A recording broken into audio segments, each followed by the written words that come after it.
yang mengalahkan motivasi yang kebendaan, motivasi materi. Yang kedua adalah motivasi maknawiyah, emosional.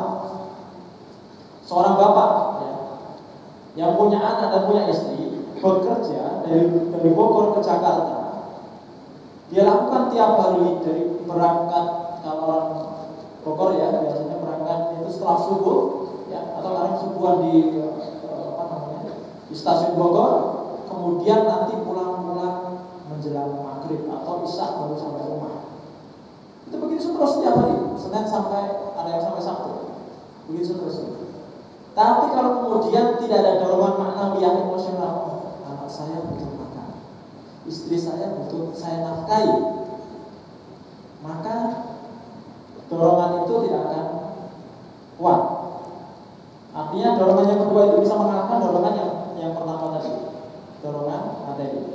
Nah yang ketiga, inilah dorongan yang paling kuat. Dan ini harusnya dorongan yang harus kita miliki sebagai seorang muslim. Seorang bapak yang tinggalnya di Bogor, kemudian dia kerja di Jakarta, tiap hari dia melakukan seperti itu, ya, dia melakukan seperti itu tiap hari.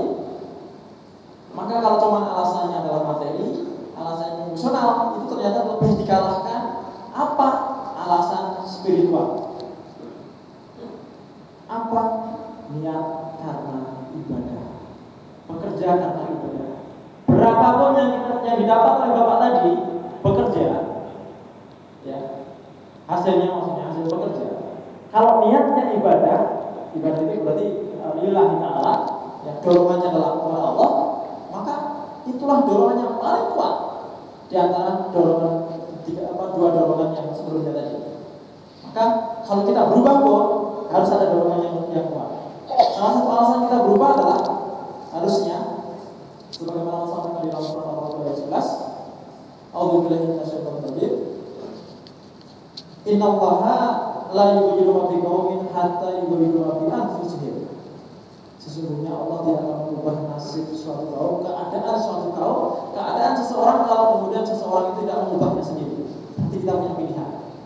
Sampai Allah mengatakan, ya itu haknya manusia, haknya seseorang. Kita diberi hak oleh Allah untuk berubah. Ya, kita diberi pilihan untuk berubah.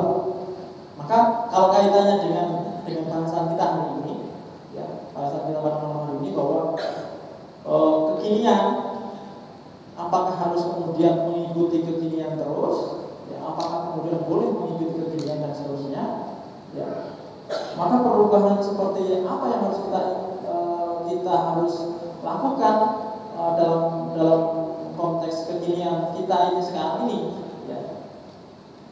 Inilah yang kemudian teman-teman semuanya, kalau kita bicara perubahan, ya, bagi teman-teman remaja terutama bagi anak-anak muda, ya, apakah perubahan ke arah yang lebih baik, ke arah yang lebih islami, ya, itu adalah perubahan yang kan kalau begini, ya, kamu jangan islami banget lah.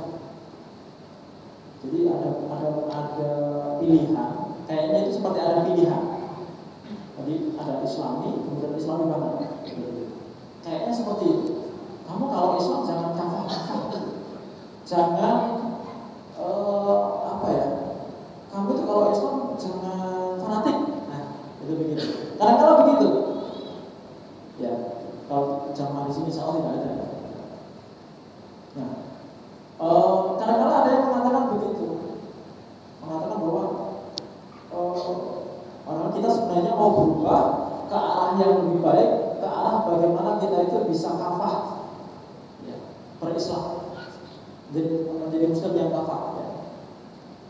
Tapi kemudian itu hal yang kemudian tidak begitu saja kemudian mudah kita lakukan, karena ternyata lingkungan kita, karena kekinian kita, teman-teman kita, ya, itu mengikuti arus kekinian. Sehingga kalau misalnya ada teman kita alay, maaf, ada teman kita alay kemudian kita ingatkan, kamu jangan bawa agama, jangan bawa Islam deh.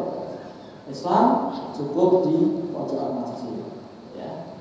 Cukup kalau Anda membaca Al-Quran untuk Islam. Nah, seakan-akan kan begitu. Ya. Padahal Islam 14 abad yang lalu melakukan hadis bahwa diturunkan sudah lengkap. Ya, untuk mengatur kehidupan manusia, mulai dari manusia itu bangun tidur sampai tidur lagi.